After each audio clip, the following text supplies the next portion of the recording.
Hello student, जैसे कि हमने पिछले लेक्चर में पढ़ा था डायमेंशन हो गया, डायमेंशनल एनालिसिस हो गया, उसका यूनिट हो गया, यूनिट के बारे में पढ़ा था। आज हम पढ़ने वाले हैं डायमेंशनल एनालिसिस या डायमेंशनल फॉर्मूले के यूजेस। चलिए स्टार्ट करते हैं। आज है वीमा एवं विमी सूत्र। वीमा किसको कहेंगे?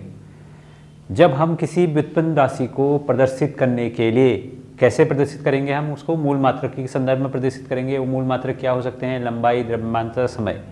तो जब हम किसी व्युत्पन्न राशि को प्रदर्शित करने के लिए लंबाई, द्रव्यमान तथा समय की पावर, समय की क्या करते हैं? घात लगाते हैं। जब हम किसी व्युत्पन्न राशि को प्रदर्शित करने के लिए मूल मात्रक जो होते हैं आपके लंबाई, द्रव्यमान तथा समय की पावर से हम उसको घात लगाते हैं, तो इन्हीं घातों को उसकी वीमा कहते हैं। ठीक है, तो माना सपोज करो हमने एक वेग है, वेग का मतलब स्पीड। तो वेग क्या होता है आपका? दूरी बटे समय।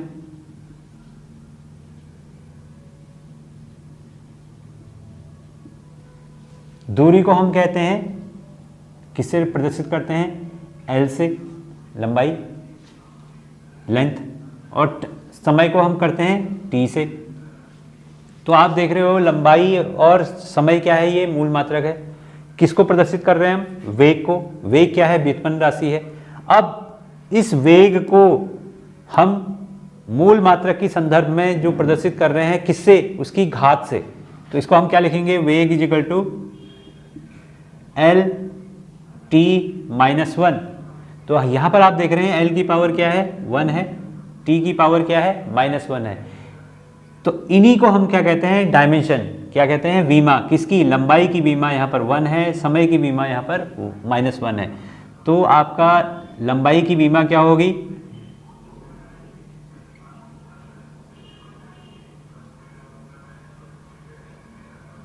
लंबाई की वीमा,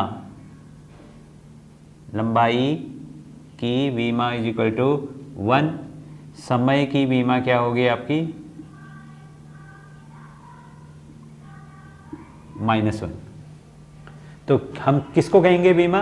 किसी व्युत्पन्न राशि को प्रदर्शित करने के लिए जब हम उसको मूल मात्रकों के संदर्भ में लिखते हैं, तो वहाँ पर जो मूल मात्रकों की जो घात होती है, उन्हीं घात को हम उसकी वीमा कहते हैं। तो लंबाई की वीमा 1 है, समय की वीमा -1 है। ठीक है, ऐसी दूसरा एग्जाम्पल है आपका। पहला एग्जाम्पल वेग हो गया, दूसरा एग्जाम्पल क्या हो गया आपका? माना बल है। बल, बल को हम क्या लिखेंगे? न्यूटन। बल की मात्रक क्या है? न्यूटन। न्यूटन को हम क्या लिखेंगे? न्यूटन क्या होता है आपका? किलोग्राम मीटर पर सेकंड स्क्वायर। इसी को हम न्यूटन कहते हैं। हमने पहले निकाला हुआ है पिछले लेक्चर में। ये न्यूटन क्या है? बल गुणा त्वरण। बल गुणा त्वरण, बल क्या हो गया आपका? द्रव्यमान गुणा त्वरण। द्रव्यमान को हम m कहेंगे, किलोग्राम। त्वरण को क्या कहेंगे? मीटर पर सेकंड स्क्वायर। तो किलोग्राम मीटर पर सेकंड स्क्वायर। अब इसको हम कैसे प्रदर्शित कर रहे हैं? अब ये चूंकि बल क्या है? ये व्युत्पन्न राशि है। किससे मिलके बना है? मूल मात्रकों से मिलके बना है। तो हम इसको क्या लिखेंगे? द्रव्यमान को क्या लिखेंगे? किलोग्राम। किलोग्राम को क्या लिखेंगे? m से रिप्रेजेंट करेंगे। मीटर को किससे करेंगे? L से रिप्रेजेंट करेंगे। समय को किससे रिप्रेजेंट करेंगे? T से रिप्रेजेंट करेंगे। तो ये क्या हुआ? समय की मात्रा पावर -2। तो ये m की पावर 1 है, L की पावर 1 है, T की पावर -2 है। तो इस बल की बीमा क्या होगी? तो बल में जो द्रव्यमान की बीमा है 1 है, दूरी की बीमा है 1 है, और समय की बीमा है -2। तो बीमा क्या है आपको? जो हम व्युत्पन्न राशि को प्रदर्शित करने के लिए जो उसकी घात लगा रहे हैं, मूल राशि को के रेस्पेक्ट में जब हम प्रदर्शित करने के लिए जो मूल राशि की जो घात यूज कर रहे हैं, उस घात को हम कहेंगे उसकी वीमा। ठीक हो गया। अब आता है हमारा विमी सूत्र, डायमेंशनल फॉर्मूला। तो जब किसी व्युत्पन्न राशि को हम किसी एक्सप्रेशन से रिप्रेजेंट करते हैं, किसी व्यंजक से प्रदर्शित करते हैं, जब हम व्युत्पन्न राशि को व्यंजक से प्रदर्शित करते हैं, फॉर एग्जांपल है आपका बल, जैसे कि हम अभी पढ़ रहे हैं बल। बल को हम किससे कहते हैं? F से रिप्रेजेंट करते हैं। अगर हम इसको बड़े ब्रैकेट से दिखाएं, तो बल की हमने यहां लिखा बल बड़े ब्रैकेट से, और इसका एक्सप्रेशन क्या होगा? हमने अभी वीमा निकाल रखा है ml t-2, m1 l1 t-2, और दोनों को हम लेफ्ट साइड और राइट साइड को अगर हम बड़े ब्रैकेट से प्रदर्शित करें, बड़े ब्रैकेट से प्रदर्शित करें और ऐसे लिखें तो ये बल का क्या हो गया, एक व्यंजक हो गया। कैसे लिख रहे हैं, MLT-2, इसको हम बोलेंगे डायमेंशनल फॉर्मूला, विमीय सूत्र, किसका, बल का। तो ये क्या है, बल का विमीय सूत्र है, ठीक है। सिमिलरली वेग का विमीय सूत्र क्या है, वेग को हम स्पीड लिखते हैं v, बड़े ब्रैकेट से लिखिए। यहाँ क्या लिखेंगे हम, m0LT-1, ये क्या हो गया आपका वेग LT-1, या इसको ML1 कह देंगे हम, L1T-1। सिमिलरली अगर आप वर्क की बात करते हो, वर्क किसको कहते हैं हम, कार्य। कार्य क्या होता है, बल गुणा विस्थापन, बल गुणा विस्थापन, विस्थापन को क्या बोलेंगे S, तो बल गुणा विस्थापन क्या हो गया, बल क्या हो गया आपका MLT-2 गुणा विस्थापन को हम लिखेंगे L, तो ये क्या हो जाएगा आपका W बड़े ब्रैकेट के साथ लिखना है अपने ML2T-2, तो इसको बोलेंगे विमीय सूत्र किसका, कार्य का, ठीक है। तो ऐसे ही हम आगे इस चैप्टर में जो है इसके विभिन्न एक्सप्रेशनों के विमीय सूत्र निकालेंगे। तो ये हो गया आपका विमीय सूत्र। तो विमीय सूत्र और विमा में क्या अंतर है, विमा क्या होती है, जब हम व्युत्पन्न राशि को उसके द्रव्यमान समय तथा दूरी के घात के रूप में लिखते हैं, तो उसकी वो जो घात है वो घात क्या कहलाती है, उसकी विमा कहलाती है। और विमीय सूत्र क्या है, जब हम उस विमा को जिसकी हमने विमा निकाली है उसको अगर हम बड़े ब्रैकेट से प्रदर्शित करते हैं, जैसे बल है, बल को हमने बड़े ब्रैकेट से प्रेजेंट किया और इसके एक्सप्रेशन को ऐसे लिखा, तो इसको हम कहेंगे विमीय सूत्र, ठीक है। तो अब इनका बहुत बड़ा यूज है फिजिक्स में, और वो क्या क्या यूज है वो हम अभी नेक्स्ट उसमें पढ़ते हैं। तो अभी हमने पढ़ा विमा और विमीय सूत्र क्या है। अब हम पढ़ रहे हैं विमीय सूत्र का उपयोग। तो विमीय सूत्र का बहुत बड़ा उपयोग है भौतिक विज्ञान में। वो क्या उपयोग है, पहला पॉइंट, विमीय सूत्र को हम क्या यूज करते हैं, क्यों यूज करते हैं, मात्रकों का एक पद्धति से दूसरी पद्धति में परिवर्तन। जब हमको, जैसे कि हम जानते हैं कि हमारे पास जो मेजरमेंट के सिस्टम है वो कौन कौन से हैं, पहला है आपका SI सिस्टम, दूसरा है आपका CGS सिस्टम, तीसरा है आपका MKS सिस्टम, चौथा क्या है आपका FPS सिस्टम।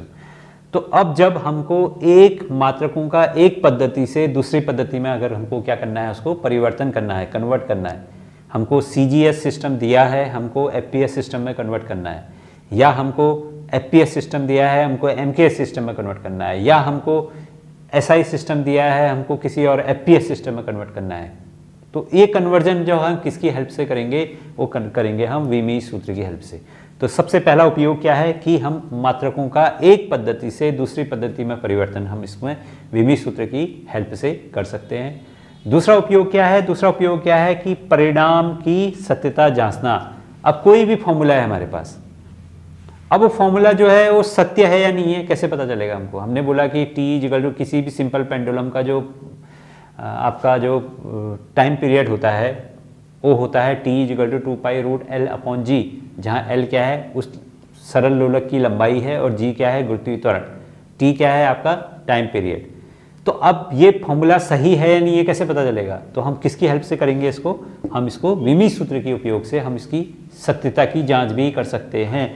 इसकी परिणाम की जो परिणाम है, जो मैग्नीट्यूड है वो वैल्यू को, उसको हम उसकी सत्यता की जांच भी कर सकते हैं। किसी भी फॉर्मूले को भौतिक विज्ञान में जो भी आपके फॉर्मूला है, जैसे आपका गुरुत्वाकर्षण का नियम है, जो आपका न्यूटन का गुरुत्वाकर्षण का जो बल है F=G(m1m2/r²). अब ये फॉर्मूला तो है हमारे पास, कभी हो सकता है आप पढ़ते पढ़ते आपने कुछ मिस्टेक कर दी, तो इसको जांच भी हम किसकी हेल्प से कर सकते हैं, विमीय सूत्र के उपयोग से हम इसकी जांच भी कर सकते हैं।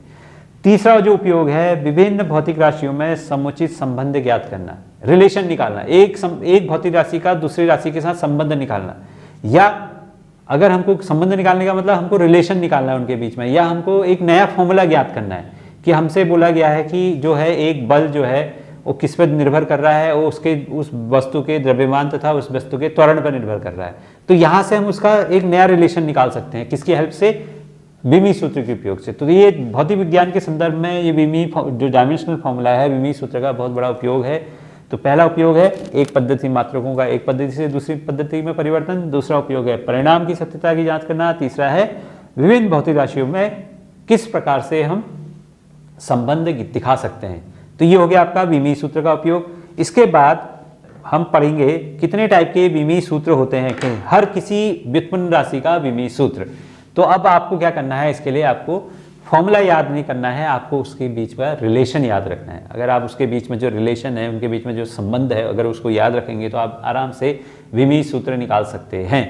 ठीक है, तो आज हमने पढ़ना है विमीय सूत्र का हम कहाँ पर यूज़ करते हैं, यूज़ ऑफ डायमेंशनल फॉर्मूला। तो सबसे पहला यूज़ क्या है कि जब हम मात्रकों का एक पद्धति से दूसरी पद्धति में परिवर्तन करते हैं, मतलब जो भी मात्रक हैं, जो भी हमारे यूनिट्स हैं, तो पर्टिकुलर मेजरमेंट वाले सिस्टम में होंगे, उनको हमको क्या करना है, कन्वर्ट करना है, मात्रकों का एक पद्धति से दूसरी पद्धति में परिवर्तन। तो ये सबसे बड़ा मेन उपयोग है इसका। तो कैसे करते हैं, देखो, माना किसी भौतिक राशि की विमीय सूत्र क्या है, माना किसी भौतिक राशि का विमीय सूत्र है m1 की पावर a, l1 की पावर b, t1 की पावर c। ये क्या है, माना किसी भौतिक राशि का विमा है जहाँ इसका आंशिक मान क्या है, n1 है, इसका आंशिक मान क्या है, n1 है। m1 क्या है, द्रव्यमान है, उस भौतिक राशि का द्रव्यमान है, मूल मात्रक है द्रव्यमान। उसकी लंबाई क्या है, उस भौतिक राशि की लंबाई क्या है, l1 है, और उस भौतिक राशि को समय को हमने t1 से रिप्रेजेंट किया है, द्रव्यमान को हमने m1 से रिप्रेजेंट किया है, लंबाई को हमने, दूरी को हमने l1 से रिप्रेजेंट किया है, और टाइम को हमने t1 से रिप्रेजेंट किया है। और यहाँ पर a क्या है, ये द्रव्यमान की विमा है, b क्या है, दूरी की विमा है, और c क्या है, समय की विमा है, और n1 क्या है, उस भौतिक राशि का आंशिक मान है, उसकी वैल्यू है। ये माना किसी एक पद्धति में है, माना कोई SI में है, CGS में है, FPS में है, किसी भी मेजरमेंट वाले सिस्टम में ये इसकी विमीय सूत्र है। अब माना n2 जो है उस विमीय सूत्र की दूसरी पद्धति में विमीय आंशिक मान है, और वहाँ पर द्रव्यमान m2 है, दूरी l2 है, और समय क्या है, t2 है, और इसकी पावर भी क्या है, a है, इसकी घात b है, इसकी घात c है। तो ये माना ये विमीय सूत्र किसी एक पद्धति में है और हमको इसको दूसरी पद्धति में कन्वर्जन करना है। तो हम कैसे करेंगे, तो हम लिखेंगे n1 n2 is equal to n1 into m1 upon m2 की power a, l1 by l2 की power b, t1 by t2 की पावर c।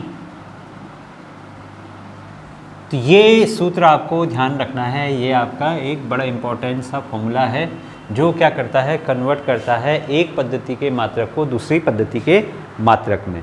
तो हम कहेंगे कि n2 बराबर n1 m1 अपॉन m2 की power a, l1 upon l2 की power b, t1 upon t2 की पावर c होगा, जहाँ n1 क्या है, पहली पद्धति में उस विमीय सूत्र का आंशिक मान है, n2 क्या है, दूसरी पद्धति में जो है उस विमीय सूत्र का, जिसको आप कन्वर्ट कर रहे हो, उसका आंशिक मान होगा। m1 m2 क्या है, पहली पद्धति का द्रव्यमान, m2 क्या है, दूसरी पद्धति का द्रव्यमान, a क्या है, दोनों की विमा, ऐसी l1 क्या है, पहली पद्धति का लंबाई, l2 क्या है, दूसरी पद्धति में दूरी या लंबाई, और t1 क्या है, सेकंड पहली पद्धति में, t2 क्या है, सेकंड पद्धति में, c क्या है, दोनों की पावर है। ये आया कैसे, तो हम दोनों को एक बार कंपेयर करेंगे, दोनों को हम रखेंगे, तो हम इसको ऐसे लिखेंगे, दोनों को इक्वेट कर दो, n1 इंटू m1 इतना कर दो तो उससे निकल जाएगा। तो आप इसको ऐसे भी कर सकते हो, n1 m1 की पावर a, l1 की पावर b इंटू t1 की power c is equal to n2 की power a, n2 into m2 की पावर a, l2 की पावर b, t2 की पावर c। दोनों को कंपेयर करोगे तो यहाँ से आप निकाल लीजिए, तो n2 इज इक्वल टू क्या हो जाएगा, सो n2 इज इक्वल टू क्या आ जाएगा, n2 is equal to n1 into m1 by m2 की power a, l1 by l2 की power b, t1 by t2 की पावर c। यहाँ से आप इसको जब सॉल्व करेंगे तो ये फॉर्मूला आपका मिल जाएगा। ठीक है, n2 is equal to n1 m1 by m2 की power a, l1 by l2 की power b, t1 by t2 की पावर c। तो इस फॉर्मूले की हेल्प से आप किसी भी एक पद्धति के मात्रक को दूसरी पद्धति में कन्वर्ट कर सकते हैं। फॉर एग्जांपल हमको कन्वर्ट करना है, एक क्वेश्चन एग्जांपल करते हैं, हमको कन्वर्ट करना है 1 न्यूटन को, 1 न्यूटन किसमें, डाइन में, हमको जो फोर्स है, बल क्या है, बल की यूनिट क्या होती है, न्यूटन होती है। इसको हमने कन्वर्ट करना है डाइन में। तो आप जानते हैं न्यूटन हम कौन से मात्रक में कहते हैं बल को, हम इसको कहते हैं MKS मात्रक में, MKS में, मीटर किलोग्राम सेकेंड में, मीटर किलोग्राम सेकेंड में हम इसको कहते हैं न्यूटन। और इसको हमने डाइन में करना है। न्यूटन को आप क्या कहते हैं, वैसे भी न्यूटन को हम इसको लिखते हैं, न्यूटन का जो बीमी सूत्र है वो क्या है, MLT-2। ये आपका बल का विमी सूत्र है, या आप जानते हैं अच्छी तरह से, पहले से ही हमने किया हुआ है पहले विमी सूत्र में। बल क्या होता है, बल इज इक्वल टू द्रव्यमान गुणा त्वरण। द्रव्यमान हो गया m, त्वरण क्या हो गया LT-2। ये हो गया आपका। तो यहाँ पर m की बीमा 1 है, L की बीमा 1 है और T की बीमा -2 है। अब इसको हम कहेंगे, अगर इसकी यूनिट की बात करें, मात्रक की बात करें, तो क्या होगा, ये न्यूटन को हम क्या लिखेंगे, किलोग्राम मीटर पर सेकेंड की पावर -2। ये हो गया हमारा MKS सिस्टम में। अब हमको इसको डाइन बनाना, तो डाइन में हम क्या कहेंगे, डाइन कौन सा सिस्टम है, डाइन जो है कौन सा सिस्टम है आपका, ये CGS सिस्टम है, CGS का मतलब सेंटीमीटर ग्राम सेकेंड। तो अब इस डाइन को हम क्या कहेंगे, सेंटीमीटर, या इसको हम पहले द्रव्यमान से बात करते हैं, ग्राम सेंटीमीटर पर सेकेंड स्क्वायर। ये हो गया हमारा डाइन। न्यूटन हो गया हमारा किलोग्राम मीटर पर सेकेंड स्क्वायर, डाइन हो गया हमारा ग्राम सेंटीमीटर पर सेकेंड स्क्वायर। कन्वर्ट कीजिए तो हम जानते हैं यहाँ पर N1 की वैल्यू क्या है, N1 = 1, क्योंकि 1 न्यूटन है। N2 हमको निकालना है, हम नहीं जानते कितना डाइन बनेगा, तो रख लीजिए। तो N2 = M1 by M2। M1 क्या है, किलोग्राम बाई ग्राम की पावर ए को हम क्या कहेंगे, ये इसकी पावर भी 1 है, इसकी पावर भी 1 है, इसकी पावर भी m है, हम तो ये हो जाएगा आपका की पावर 1, ग्राम की पावर 1 है, किलोग्राम की पावर भी 1 है। उसके बाद दूरी यहाँ है मीटर अपॉन सेंटीमीटर की पावर, ये भी 1 है, देखिए इसकी पावर भी 1 है, इसकी पावर भी 1 है। उसके बाद आता है आपका, अब इसको ऊपर ले जाएंगे, पर सेकंड स्क्वायर है ये पावर में अपॉन में जाके ऊपर आएगा तब -2 होगा। तो अब इसको क्या लिखेंगे हम, ऊपर ले जाएंगे तो -2 हो जाएगा, सेकंड की पावर -2 अपॉन सेकंड की पावर -2। ये हुए। तो बस आप इसको कन्वर्ट कर लीजिए। इसको हम कन्वर्ट करते हैं, इसको मैं मिटा रहा हूँ। अब कैसे कन्वर्ट करेंगे, देखिए ध्यान से, अगर हम इसको यहाँ पर करें सॉल्व, तो ये हो जाएगा आपका N2 = किलोग्राम। अब किलोग्राम, अब ये ग्राम है, किलोग्राम को ग्राम में बदल दीजिए। 1 किलोग्राम = 1000 ग्राम डिवाइडेड बाई ग्राम की पावर 1। मीटर को सेंटीमीटर बदल दीजिए, 1 मीटर में 100 सेंटीमीटर होते हैं, सेंटीमीटर डिवाइडेड बाई सेंटीमीटर की पावर 1। और ये सेकंड से ये सेकंड कैंसिल हो जाएगा, तो सेकंड से सेकंड अपॉन सेकंड की पावर -2 है, ये कैंसिल हो गया, ये 1 आ गया। तो आप देखें, इससे भी इसको काटें, इससे भी इसको काटें, तो ये क्या हो गया आपका, N2 = 100,000 × 100। तो ये कितना हो गया आपका, बराबर 10 की पावर 10 की घात कितनी होगी, 3 2 5, 10 की घात 5। तो हम कहेंगे N1 क्या था, 1 न्यूटन था, 1 न्यूटन। तो N2 कितना हो गया, 10 की पावर 5 डाइन, किस में कन्वर्ट किया, डाइन, या हम इसको कहेंगे सेंटीमीटर ग्राम पर सेकंड स्क्वायर।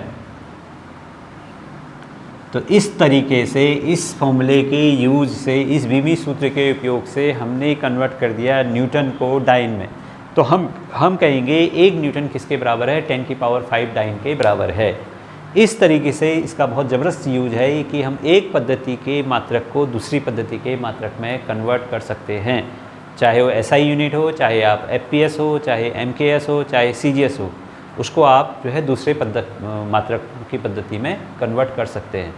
तो ये बहुत अच्छा उपयोग है, और ये अगर ये आपको इस फॉर्मूले की हेल्प से होता है, अगर आप इसको याद कर लेते हैं तो आप किसी भी पद्धति के मात्रक को दूसरी पद्धति के मात्रक में कन्वर्ट कर सकते हैं। बस आपको ये ध्यान रखना है कि n1 क्या है, पहली मात्रक में, पहली पद्धति में उस बीमी सूत्र का आंशिक मान है, उस बीमा का, उस भौतिक राशि का आंशिक मान है, और n2 क्या है, दूसरी पद्धति में उस भौतिक राशि का आंशिक मान है। तो इसको निकालना है, ये आपको दिया है, m1 l1 t1 आपको दिया होगा, m2 l2 t2 आपको निकालना पड़ेगा, और तब जाके उसकी n2 की वैल्यू आपको इस फॉर्मूले की हेल्प से निकलेगा। ठीक है, तो आज के लेक्चर में इतना ही। नेक्स्ट लेक्चर में हम इसका दूसरा उपयोग पढ़ेंगे, जो कि क्या है कि अगर हमारे पास कोई सूत्र है, उस सूत्र की करेक्टनेस को चेक करना, वो करेक्ट है या नहीं है उसको चेक करना, और उसके बाद उसकी परिमाण की वैल्यू को याद रखना या निकालना। तो हम उसको नेक्स्ट लेक्चर में पढ़ेंगे। स्टूडेंट, जो अभी तक हमने पढ़ा है आपको अगर वो समझ में आया है, और अगर आप हमसे और जुड़ना चाहते हैं, उसको और पढ़ना चाहते हैं, किसी भी कंपटीशन की तैयारी करना चाहते हैं, तो आप हमसे जुड़ सकते हैं हमारे ऑफलाइन सेंटर में, वेदश्री एकेडमी। वहाँ पर हम बहुत सारे कोर्सेज़ की तैयारी करवा रहे हैं। रिसेंटली हम जो है अभी दूरसंचार के लिए, आपका लैब असिस्टेंट एग्ज़ाम के लिए उसकी तैयारी कर रहे हैं, हमसे लोग जुड़ रहे हैं। अगर आप भी हमसे तैयारी करना चाहते हैं तो आप हमारे ऑफलाइन सेंटर में मिल सकते हैं, जो कि आप जो है नीचे दिए हुए कॉन्टैक्ट नंबर पर आप कॉन्टैक्ट कर सकते हैं। और जो हमारा ऑफलाइन सेंटर है नियर कुसुमखेड़ा चौराहा हनुमान मंदिर के सामने है।